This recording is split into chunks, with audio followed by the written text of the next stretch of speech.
expecting the boy's fist to fly as fast as it did.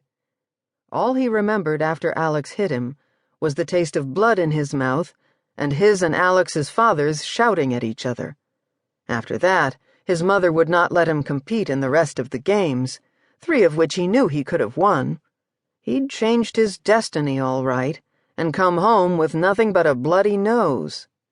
The sudden crash at the door brought the men in the solar to their feet. The shouts from beyond it drew their hands to the hilts of their swords. "MacGregor!" Someone outside the keep roared. "Come out and face me! If you have the courage, you will not insult me and my kin and live another night." Tristan barely heard his father ordering the women and children above stairs.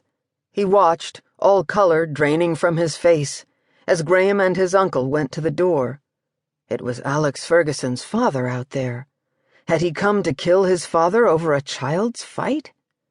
"Tristan, go," his father commanded, but Tristan could not move. He could barely breathe. This was his fault. The men were going to fight. His father could possibly die because of him.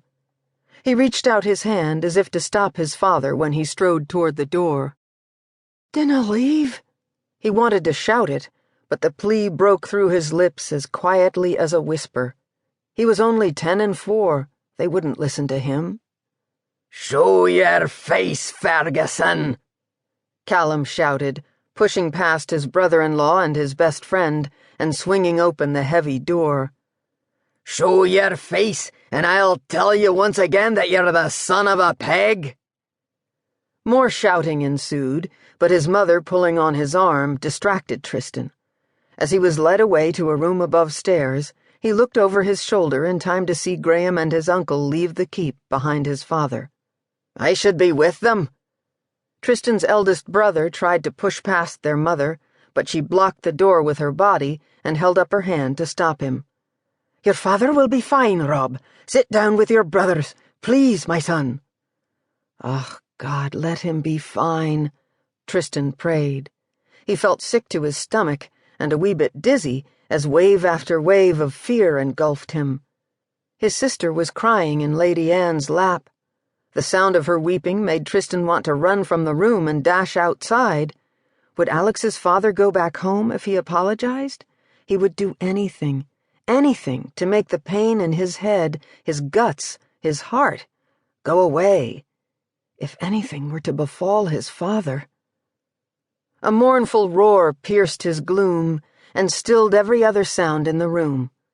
Graham's wife paled and drew her sword. "I'm going down there." Without waiting for anyone's approval, she pulled on the door and ran for the stairs. Her cries an instant later sent terror through the keep and into the hearts of everyone she left behind. Tristan was not the first one to leave the room. When he stepped out of it, though, he wished he had remained and bolted the door, never to come out again. He had been afraid for his father's life. It hadn't occurred to him that someone else might die, and never him. "They are going to die for this," he heard his father cry from somewhere deep in his chest. "They are all going to die." Tristan descended the stairs so slowly, it felt as if he wasn't really moving at all. Everything felt unreal. It had to be. That could not be his uncle's limp body being set on the floor by his father's trembling hands, an arrow jutting from his chest. Robert Campbell could not be dead. He was too strong, too courageous and honorable to be struck down under cover of night over a choice a child had made to fight.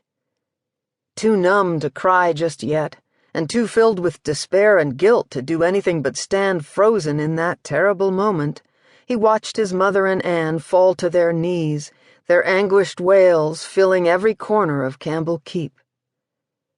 The man he loved more than anyone in the world had been shot in the heart and was gone in a moment that altered the course of so many lives, most of all, those of Tristan and the lass who would someday heal him.